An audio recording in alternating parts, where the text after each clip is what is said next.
Be very careful who you talk to, because you'll never know who the informant is, who the cooperating witness may be, and you never know, somebody who was a friend today may have been flipped the night before and become your enemy tomorrow.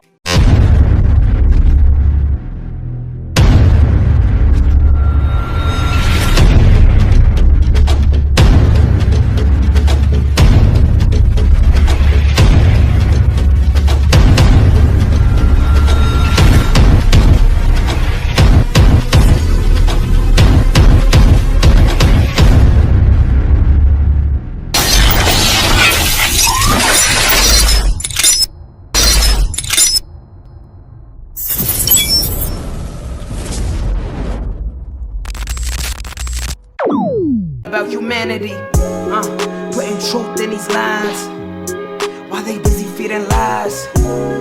When you got that tunnel vision, gotta open up your eyes. Wake up and go to sleep. Man, I'm praying all times. And to my guys, ain't no other side. This for my brothers, I'ma pray we all shine. Lock the door. Dahoodpostman. Go ahead, lock the door. Lock the door. Go ahead, lock the door. Yeah, you already know.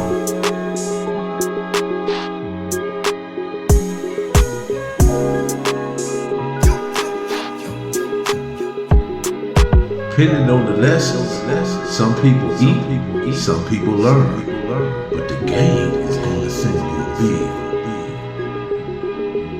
Lock the door. Professor Millie Mail, the Dahoodpostman. So who am I with today? Hey, you here with Arthur Nyerere, Jase, man. I'm here working on a TV series, and I got my crew right here. We working and having a little fun. And hey, here they are. What's going on? How y'all doing? This is amazing to be here with you guys, sharing time and space. West Coast, Los Angeles. West Coast, Los Angeles. There it is. Nyerere, I want to come back to you. When inspired the Gangster Jake character, and who did you use to identify with this character? Because there's always a measure. Well, actually, what inspired this character is the name. It's a couple different reasons.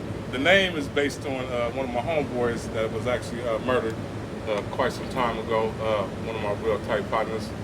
I decided to use his name to carry his legacy on, so that inspired the name.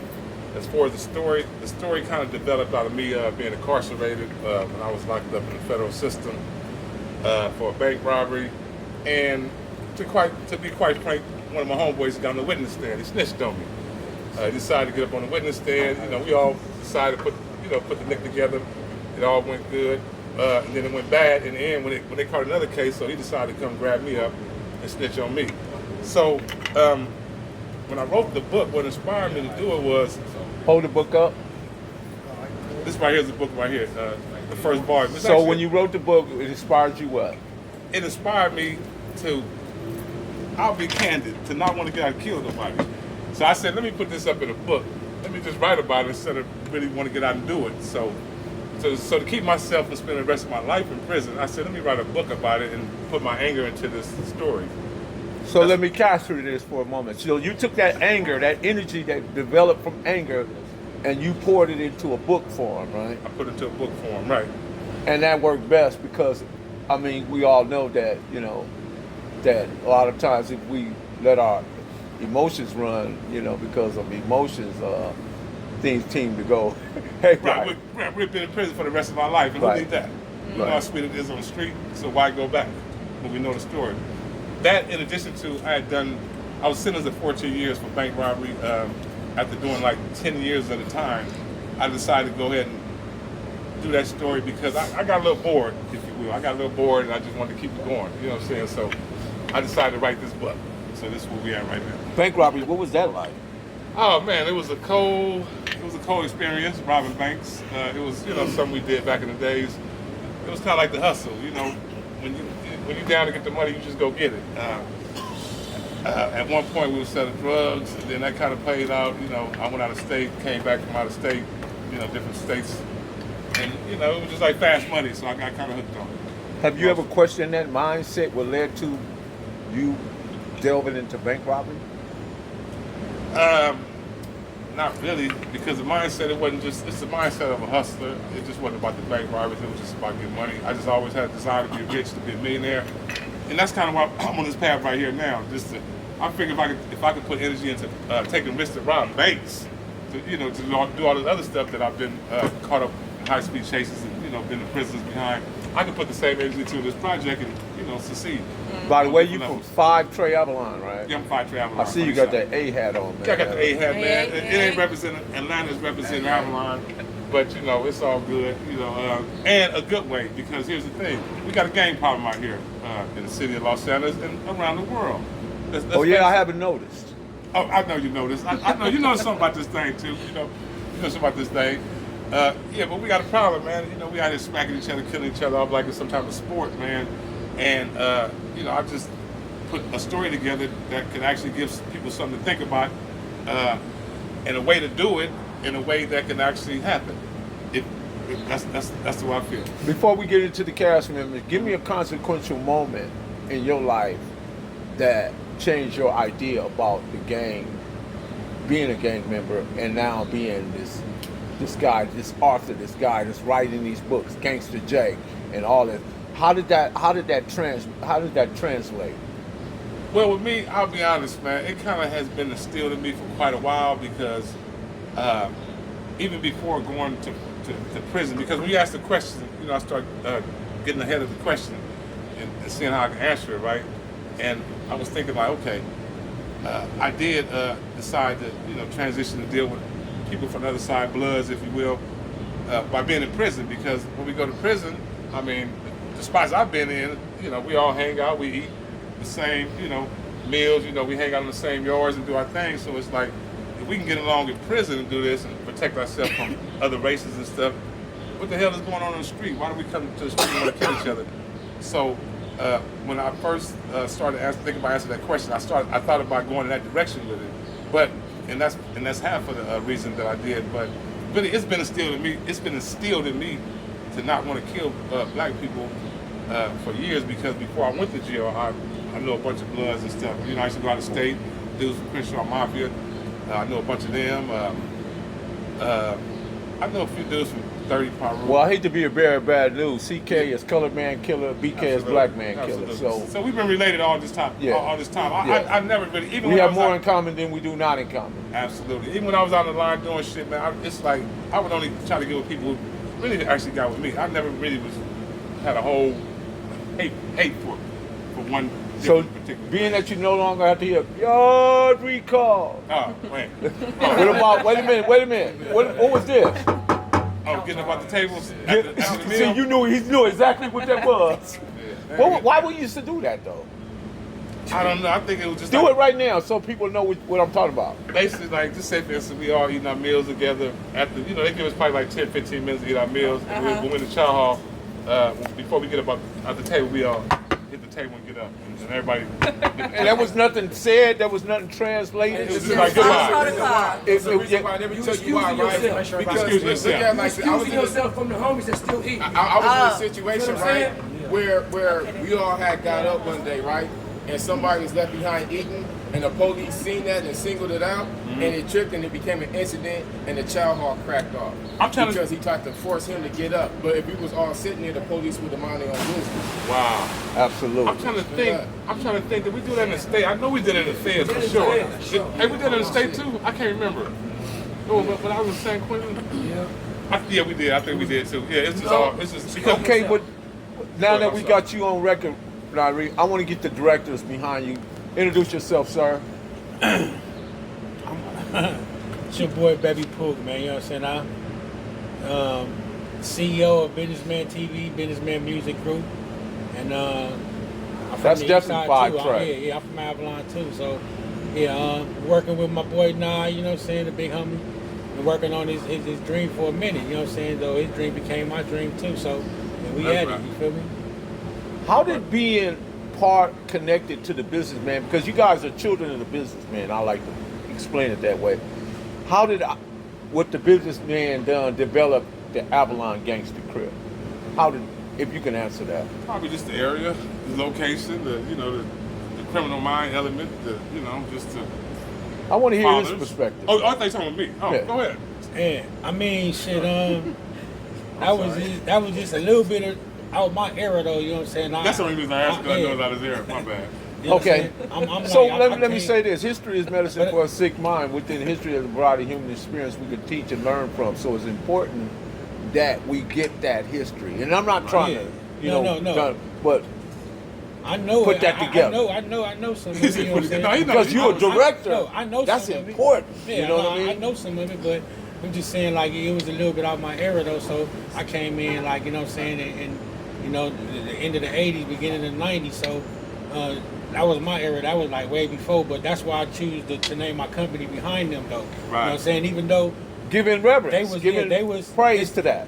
they was there. They always been there, but Still there. It always been like really separate though. It ain't like they really the big homies. Like they, you know what I'm saying? Like they really like was thugging with us, or we was thugging with them, or they gave advice. Though they was always around, and we like looked up and admired. But the beautiful thing about it is that you guys had a precedence. You guys had something to we measure have from. and that's what it was. So, Let me come to my youngin' over there because I know he a tiger.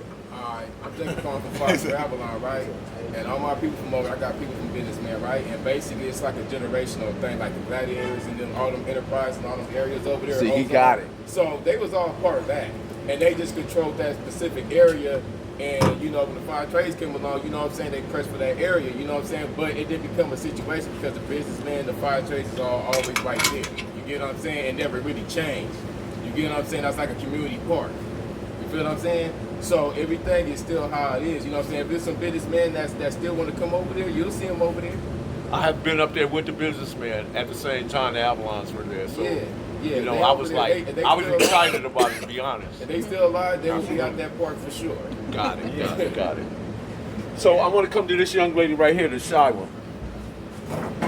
I'm talking to you. Which one you talking You about? talking about me? Yes. I ain't shy. Okay, come on with it. What's your I just name? a little reserved, that's all. Little Reserve, what's your name? Like your boots. My name is Tasia. Tasia, how'd you get that name? I go by Chef Tasia though, because Chef I'm actually Tasia? a chef. There we go. Yeah. You like cooking with Kaya? No, I actually love cooking. I cook with Tasia. Cooking with Tasia. Cooking with Tasia. Cooking with Tasia. Let's get it. Let's get it. Today, that's all we got to eat back there. But for the most part, yeah, that's my name. I'm from Memphis, Tennessee. We right here. I can hear it. I'm from the South. What do we call it over there? East Coast? Because it's the West Coast? Midwest. It's the West Coast. No, that's I'm the opposite. Whatever I said, I'm from the South. That's what I said. the funny thing about Memphis. I went from It's kind of like the South. East Memphis, West Memphis to Mississippi less than probably 45, 50 minutes. Correct. So, speaking of that, I can cross state line and go to my granny house. And I can be a country girl. You know what I'm saying? Instead of being in the hood. Where your fan at? Because I see you got your Where boots the on. fan at? My fan? Where my Yeah, fan you at? popping them fans. You know, y'all out there popping them fans. You know Come what? on, If I stop would have it. known you was gonna be here, I would have had my fan ready for you. But I got my boots on the ground right now for you. Got it, Okay? got it. Yeah, I got my boots on the ground. One day, girl, these boots ride over You. Okay. I'm telling y'all know that one, So, but I'm gonna put y'all on the What one is I your just told y'all. what is your part in Gangster Jake? Who are you? Well, I'm working on looking into reading for Michelle. I believe so. She got So what does Michelle do? Michelle. What is Michelle? What is that character? Michelle is the acquaintance. Was she the wife or partner of the main character in the story, the Gangster Jake? And So she carrying a pistol? nah, she basically his ride or die. So she don't have to carry the pistol because he don't have to put it in her hand for her to do it because she gonna do it without it. But what she do is she just there for him while he's there. When he get out, she's there when he's ready. So she's down for whatever. I believe the store will be able to disclose more of that information better than I can because this is my first day here and I'm just looking for what's ahead of me. How excited are you being part of that? I'm this excited, project? and I'm actually ready, so I won't disappear because I'm ready to be seen. That's Y'all heard what Glorilla said? I'm trying to be seen. I'm off the 17th. Turn up with my niggas. Hey, turn up with my bitches. Turn up with my Hey, cause I got that. Hey. And you cooking with who? Cooking with Tasia. Cooking with Tasia. Cooking with Tasia. Cooking with Tasia. Well, thank you Coming so to the young much. lady next to you. What's your name? I'm Amani, also known as Vicious. Where did you grow up at? Avalon. I grew up on the east side. 5 Trade Avalon? Yeah, pretty much. He like them Mogasian girls. I do, man. They bring, Podcast be fucking with them. they bring out the best in them, man. They bring their best to the table, What man. Lotto say? Put it in her purse. She know he shoot first. So Amani, right? Yes, yes. So, what was it like for you growing up in Avalon? Growing up in the Avalons was real, ghetto. I don't really know how to explain it. But Well, give it a try. I mean, because you got the tattoos, you got the braces, you got the gold okay, well, I on. grew up in the Avalons with my sisters and my brother, my whole family, like from Avalon, basically. So I was like born and raised in South Park. And yeah. So what is your part you playing in the Gangster Jake series? I'm not sure yet. You're not sure? I'm not They still sure yet. casting. We Nyerere is casting, we man. It's a casting call right here. Yeah, Okay. we still It's a casting casting call. and stuff. Yeah. I'm good to be here with the Yeah. casting It's call, a with the casting call, cast. but everybody right here is pretty much gonna be a Is part that of the Gangster cast. Jake in the back? No, that ain't Gangster Nah, Jake. look, check this That's out. great. I'm We Gangsta don't Jake, have, right? no, we don't have to make, no, Gangster Jake is not here right now. Yeah. We listen. That's what Jake is here. You got a gangster Jake if you gangster Jake, homie. You got a gangster Jake if you gangster Jake. So who we got right here? Let me see. The best man gonna get the The part. best man gonna get the part. We gonna figure it out. Diamond tea. You're right. Diamond tea. Right. Like sweet tea, iced tea, Yummy. diamond tea. I am from Pomona, California. That did is you my get that name, childhood Diamond city. Tea? I am born and raised. How did you It get is that not a name? nickname. It's not? It is my real name. Diamond It is Tea. my signature. It is authentically myself. Okay, So who named you that? My father, Your father, Diamond T. Diamond Tea. What inspired that name? He has a thing for uniqueness. My father loved things that were different. And when he found out that he was bringing life into the world with me, he wanted to name me differently. If I was not Diamond, my mom wanted me to be Kennedy, as in Kennedy T. But my father just wanted something more That's pretty. different, exotic. So, what role you hope to cast in this? I am Trey Bang. That is my character. I am the best friend of Gangster Jake. Being Gangster Jake's best friend, that qualify you to be all in his business. Yes, I am his trustee. I am his confidant. I have his values. I am his trusted friend. I will go to jail for him if I have to. And I'm always looking out for Do him. you got the goddamn it in the purse? Yeah. You want to see the blick?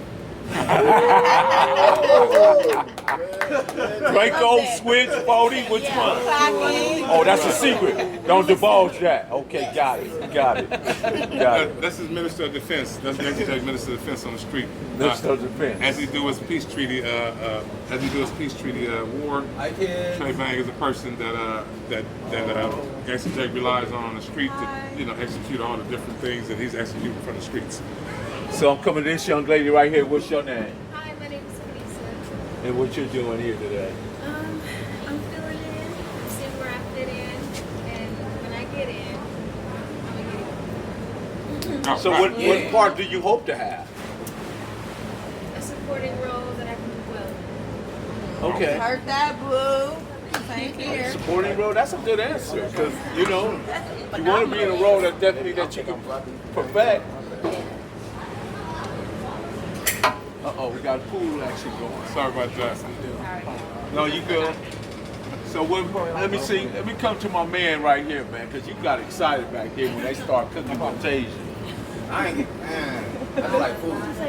Okay. I don't even care to tell you to cook anything. Man. I just like food. Cut that part out. But make sure you get the part where I said,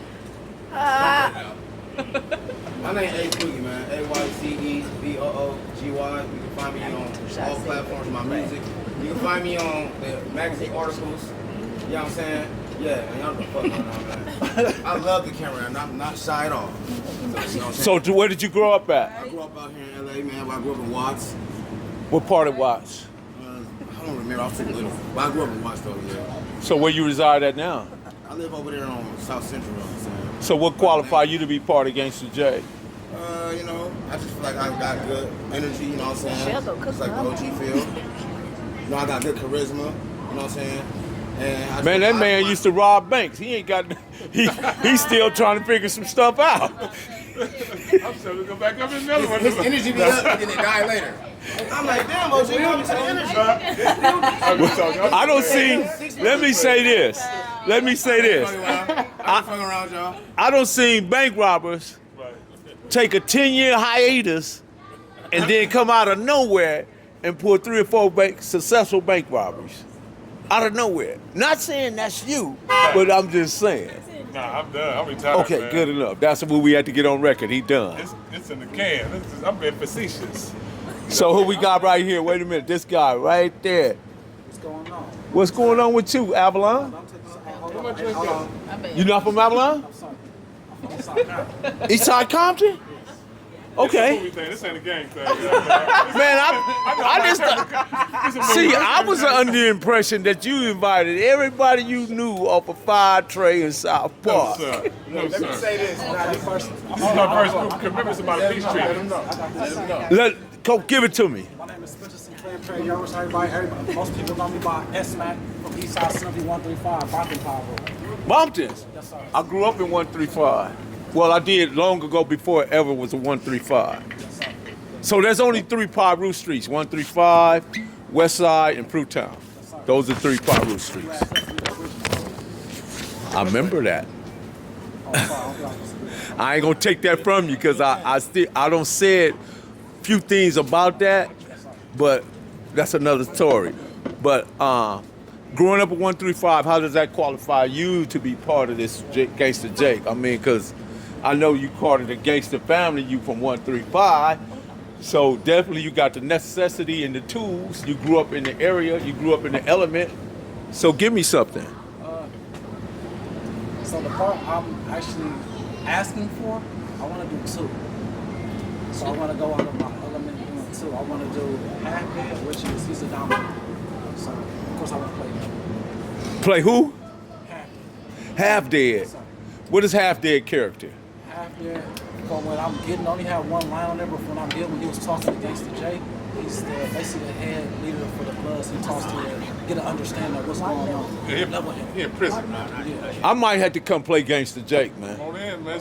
And the other person I want to go You play ain't ready is, for it, man. Put too much work in. Other places. I'm trying to play Lil Murdoch. Lil Murdoch? Oh, that's my guy right there. Murdoch got the business over there, the tax business and everything. He doing his thing, man. Big Murdoch right there. That's Big Murdoch, okay. I just got done doing 17 years. 17? Yes, sir. I just got done. Can I ask why? I did for robbery and burglary. Murder robbery? No, burglary and robbery. I thought they said What do you know different now than you didn't know prior to going in? That gonna sustain you to these streets, to this freedom that you now tasting. The way I was when I was younger, Uh-huh. the mentality of the thing, the way I move. Talk a little louder. The mentality I am where I'm at right now, I used to think when I was younger, the way I used to move, act, I wasn't thinking like that before. I would move before I wasn't doing that. It was an older homie that moved me in the cell when I was in there. It's in Pelican Bay. It was in 2009. I was 19. And when I first got up there, I was fucking stabbing shit, going back into the hole, and he went to the side and told me, look, you're gonna be that same young nigga you was when you was 18, 19, when you came in, you're gonna grow up. Everything is not physical. It's 90% mental, 10% physical. I took that one not just from the pen, but also out here. So that also helped me with not just being as calm as I am. You'll never know when I'm pissed off because I know how to talk to you, not just disrespect you, but I'm gonna respect you and talk to you very respectfully in the right way. It's a thin line called respect. I'm not gonna disrespect you. So I feel like everything I learned that I was taught, I can bring it into this, especially playing that character. So there's a thing called, some people emotionally react But the smart people intellectually respond. So that's where you always want to be, because remaining calm and cool is where you don't dip your hand, because anybody that's emotional, they already dipped their hand. So a person already that's smart already concluded what they need to do to that person, to disarm them or dismantle, whatever they need to do. But anytime somebody that's like just fly off the handle, the person that's reserved is like, man, he don't even know. Have you ever, could you ever imagine being both people though? Hold on, one question. Go for it. You first. Could you ever imagine being both people but having to split it up? Well, how do you find balance? That's something you would say, because women tend to be more emotional than rational and logic. You guys are. But what if they have a balance of all three? But you are then labeled. Well, what's more helpful? Crazy. What's more helpful? Helpful. What's more helpful? Balance of all of them, to be honest. Because without. So what if somebody came at you like this? Because love can hide in hate, envy can hide in support, and jealousy can hide in compliments.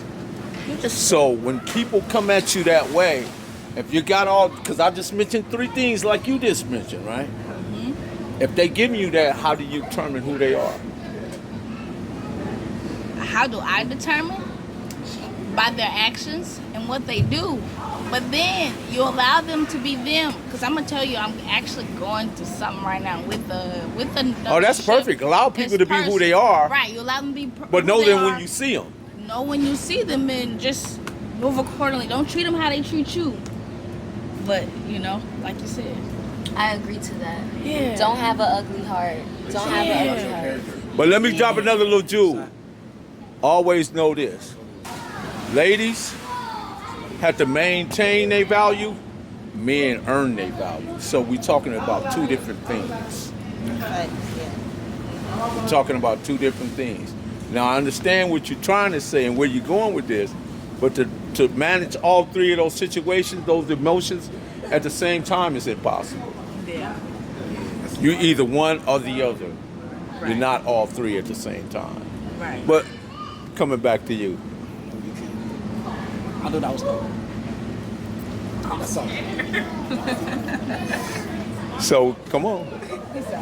Matter of fact, why you got that blue rag on your head? Actually, because that's my favorite color. Yes, and that's you know, and I'm not trying to shame you or anything, but in today's culture, you don't know who is who. Exactly. Only in my era where you knew they wore red or he wore blue or whatever, but to you guys. See, I was raised different. That's the past. The way I was raised, you don't wear your colors, you're gonna be burning down. So if you're gonna be out there burning down on the block, what you got your colors on for? That's number one, because you out of pocket if you ain't got no pistol in, because niggas slide through and ain't nothing to do. A lesson my dad taught me, right? He caught me one day with a blue rag. It's like, had to be about 72, 73. Got my blue rag in my pocket. He looked.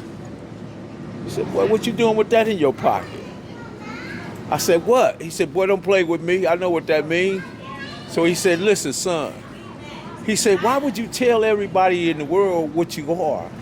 But if you kept it in your pocket and nobody saw what you are, when you need to pull it out, they'll be surprised.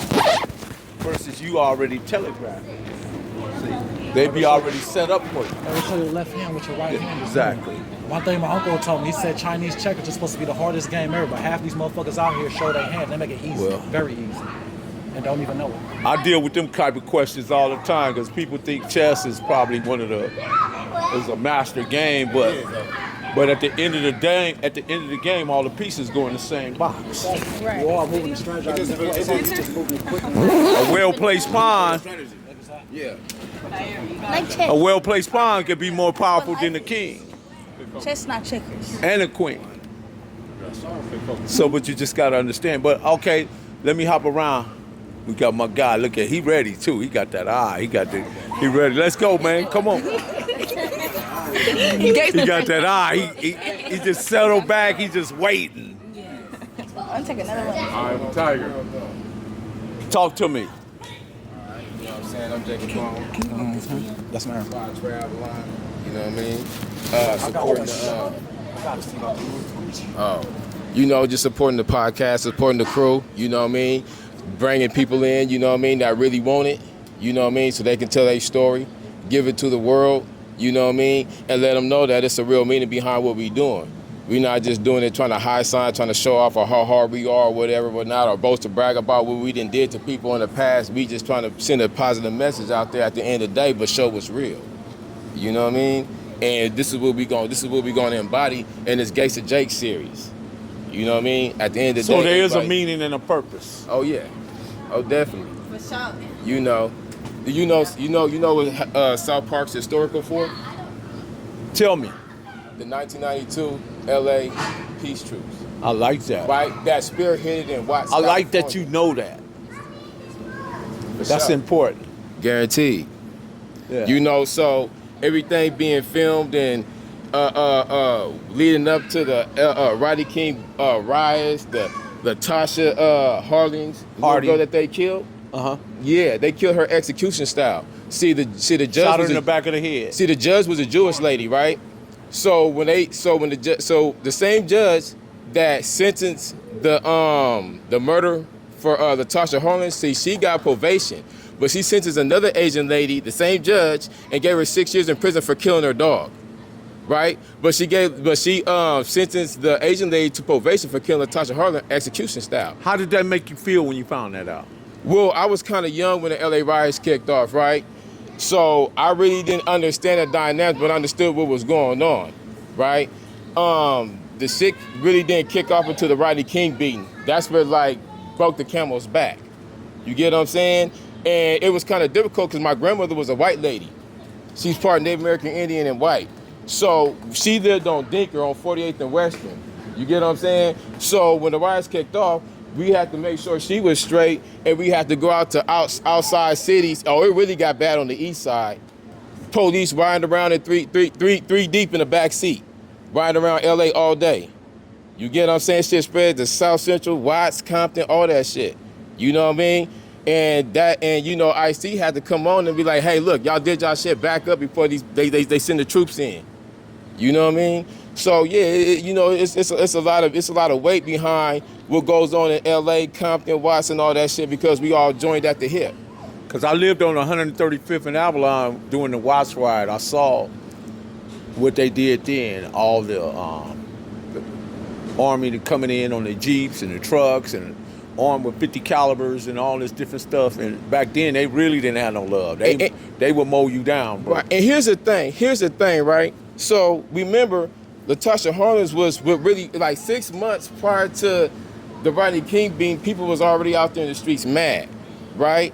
Okay, bam. So when the riots really kicked off, the Asians didn't understand why black people were attacking their stores, right? Because they was only looking at the Rodney King situation, which was the straw that broke the camel's back, not the initial issue that was at hand, but only added to it. You get what I'm saying? So the Asian people why do blacks tear down their own community? Nah, we ran the Asian people outside the community because it was all stemmed from that Latasha Harding's killing. You get what I'm saying? And they knew what time it was. You get what I'm saying? Some of them did. The ones who had rifles, of course, they did. You get what I'm saying? But that was something that happened. It needed to happen, and it was just so much going on in LA. In the city at that time, where just white people just stepping on our necks and we just sitting back letting this shit happen, and we had to stand up. It just wasn't finna happen no more. Right. You know what I mean? So when the Crips and Bloods came together, you know what I mean, that was like a historical moment. It happened in Watts, South Central, South Park. How old were you at that time? I was a kid. I was probably around 10 at that time, right? But you were paying attention. I was paying attention because I was right there in the middle of it. You know what I mean? We had to move momentarily because it just got that bad. Give me a consequential moment that inspired your cripping, or somebody that you saw. Was it Crazy Wade? Was it Cartoon? Was it Doc Rob? Okay, Cartoon, Doc Rob, all them is legends. If you from anywhere inside of LA, you ain't got to be in the Avalon section on the east side. You from the west side, you gonna know a Cartoon, names. A Doc Rob from Fire Trey. You gonna know them names. You know what I'm saying? Them was household names. You get what I'm saying? Then they really recognize from the set and they official. You know what I'm saying? Dirt Up. You know what I mean? Them big homies.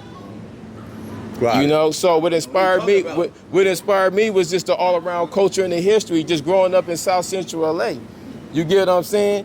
I mean, you understand the politics of the streets. You ain't even gotta be gang banging, you know what I'm saying, to get chipped. Because people is thirsty like that. You know what I'm saying? They beyond the bullshit, they thirsty. You get what I'm saying? So if you associated, if you live in this area, you subject to get shot and killed. DPs, right? They don't necessarily have to be physical. They can be mental. Do you agree or disagree? See, in the gangbanging world, a lot of DPs is physical, because that's the baptism of fire that we came into this shit with.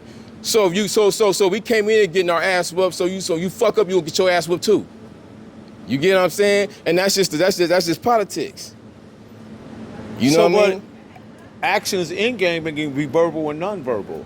Well, a lot of times it depends on who you are. It depends on what you do. You get what I'm saying? It depends on who you're related to and who and your time and your time. Because you know the non-verbal is like this. That's like shut the fuck up, like you tripping. They don't got just the gang disciplinary. You know what I'm saying? But the verbal can come in some harsh language, right? Yeah. The disrespect, but the non-verbal can just be. Yeah. You know, not even give you the head now, just look at you, just like kind of snarl or whatever. What it does is conviction. So when people look at you different, because you gotta remember this, everybody has a thing about how people view them, right? So if you're a part of something and people who you're a part of start looking at you funny, you're gonna start to reflect and think about yourself. What the fuck am I doing wrong? And you're gonna correct that, right? Now somebody just look at you like nigga, you need to shut the fuck up, like you tripping. You know what I'm saying? That's different. That's an indirect check. Who detached us? Why we act like that? I mean, you gotta remember we're growing up in a rough environment, right? And a lot of things is verbal, a lot of things is non-verbal, right? Like you can look at somebody at a gas station. If you know he a wolf and he know you a wolf, the only thing that can happen is something very bad. You get what I'm saying? So you might take a pass on that. He on what I'm on, right? And a lot of times when people be in groups and gangs, they see easy prey, easy victim, and they press them. You get what I'm saying? That's what happens all the time. That's how people get killed. You get what I'm saying? But when people on deck, 5 or 6 deep, and you see them, you might be like, nah, they strong right now. They on point. You know what I'm saying? I'm going to sit back and wait and catch them while they sitting by themselves. And then weird motherfuckers be like, oh, that nigga's a bitch. Yeah. Exactly. Exactly. You know what I'm saying? I see most of everybody's here. As I'm looking at everybody here, ages seem to be pretty much what, from 30s and 20s? Yeah. Okay. Just one of them old niggas right here. Well, and you guys seem to be agreement in the language, in the understanding. Because what about this? What about if we had an understanding? You stay on your side, I stay on my side. You don't write on my walls, I won't write on your walls. When I see you in traffic, I give you a pass, you give me a pass. And if there's a problem, I get the old niggas on the phone. You know what I call that? Y'all niggas don't listen to the old niggas no more. Why? Listen, I call that a cool. Listen, what I call that? I call that a cooling off period, right? Because when they say the war didn't cease, it's never really ceased, right? Well, this is a cooling off period because you still have people that have animosity that just ain't gonna let it go, and people be secretly head hunting. And that's what the Gangster Jake story is about. Straight up. If you don't want to stop Straight up. they're gonna kill you off. That's what the Gangster Jake story is all about.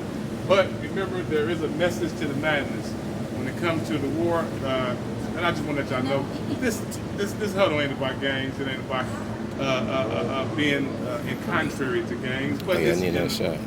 Actually, our redemption. This is part of redemption. Because although Gangsta Jake has a wild story about killing off the people that's not down with the gangbanging, his thing is, you're dying anyway, so we might as well kill you off anyway and get it over with. Let's do an 18-month situation and be done with it. You feel what I'm saying? So, but let me say this, Nyerere. Yes, sir. We grew up watching Al Capone, Legs Diamond, Machine Gun Kelly, Bob Barker, Judge Schultz, John Dillinger. We watched all them, right? Right. Those were gangsters, right? Yes, sir. Frank Nitty gangsters, right? Yes, sir. Step down, hands down. Right. Today's time, white people glorify and celebrate them. Why can't we have the same? Well, we could, and that's why we got Gangsta Jake. That's why we got a Gangsta Jake story. I'm just checking. We got a character like I'm just Gangsta Jake. checking. He's wild, he's turned up, he's animated. He's like this guy right here. Don't ever want to listen. But I mean, that's the whole premise of it. Man, take a shot, Nyerere. Take a shot, man. Yeah, right. That's right. So who we got back here? Yeah. She looking at me. Hey. Hold on. Pass this to him. Mike.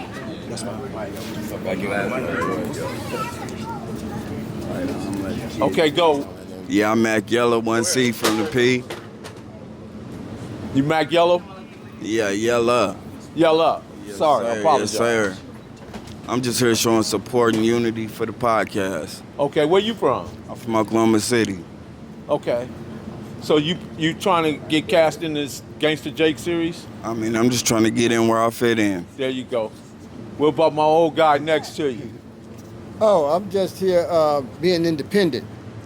I'm here for what the does love that of mean? things. But that's independent is what got us into trouble by being independent. Well, let me explain. Let me explain that. We have a collective. Let me explain that. Go ahead. Everybody here is pretty much an employee. I'm not. I'm here for the love of it. Oh, I'm not getting paid for this. I'm doing it because it's a passion of mine. Got it. Excuse me. I am an acquaintance. Well, let me introduce myself. Introduce yourself. Well, they used to call me Doc Boo, but that's beyond y'all time. But let's get to the point here. Where did you grow up, though, Doc Boo? On 52nd and Avalon with Nyerere. So how old are you? I'm 66. 66. Okay. I'm the founding father of Five Trey Avalon Crips. The founding father. I'm not an OG. I'm a founding father. Before the OG. Right. Before the OG. I created this here. But now let me get to the point. This thing is about Jake. It's not about, this is about Gangsta Jake. Right. Okay, now here's my association with him. First of all, it's physical. It's not only psychological or mental, it's physical. Just as sure as me and Nyerere was physically connected as he was growing up, we were growing up on the same street. So being in the same neighborhood, physically being connected with Gangsta Jake, that's how I'm associated with this. And that's what compels me to be supportive of this here podcast here, this production here that's going on. That's my motivation for being here. I appreciate that, hearing that from you, bro. And likewise, man, it's an honor to be in your presence. Let me shake your hand. Yeah. All right. Thank you, man. I appreciate you, man. Yeah. Okay. Now that we got all that out the way. I gotta put my boots on. Oh. Are we all excited now? Very much so. I'm very much excited. Performing in front of people has never been an issue for me. I can't wait to show my talent off. I can't wait to really just express myself in this way. I have 10 years of acting experience. I am a 21 woman. I have been acting since 10 years old. I have done monologues, I have done skits. The most amount of people that I've performed in front of is 500. So groups are really nothing. I cannot wait to see how this beautiful work of artistry turns out, along with the cast and crew members who I've built bonds with. My best friend and I, Gangster Jake, getting to know each other and bonding throughout time, and just being able to have that chemistry throughout the skit and throughout what it is that we need to do for the successful production of this, entertainment series, aka Gangsta Jake. So, very grateful and super excited for the experience. And your name again? Diamond T. Diamond T. DYMOND, not DIA. Okay. Thank you. Nyerere, now that you got all this together, how do you feel about, now that you got your cast members to express themselves on camera, how do you feel now about it all? Well, good actually. It gives me more direction, more direction which way I'm going with the project. Let me know in terms of timelines I need to make. It's overall, it's a good feeling to know that there's people here to support the situation. at hand. So it's all good. Overall, it's all good. Okay, I appreciate that. But I appreciate you coming. Thank you so Man, much, man. Professor Millie Mill, the Hood Postman. Everybody, hold up, everybody. We almost done, y'all. Hey, wait a minute. We almost done, y'all. Focus. Professor Millie Mill, the Hood Postman. Everybody say, lock the door. Lock the door. Lock the door. Lock the door. Lock the door. Cali finest, baby. Proof of grind all the time. Music money. Got a dollar sign. Hub City. I'm a street nigga, streets fuck with me. I'ma keep pushing products till the fans get me. It's guap off top, diamond Cartier. That nigga Wall won't give a broke bitch the time of day. They see me climbing, they see me shining. That's hard work, proof of grinding. New money got me tipping in that 550. Ali, bad man, and I'm so pretty. I got that tech with me, that's my hater sprayer. Go big, grind now, nigga, play later. What can I say? I'm addicted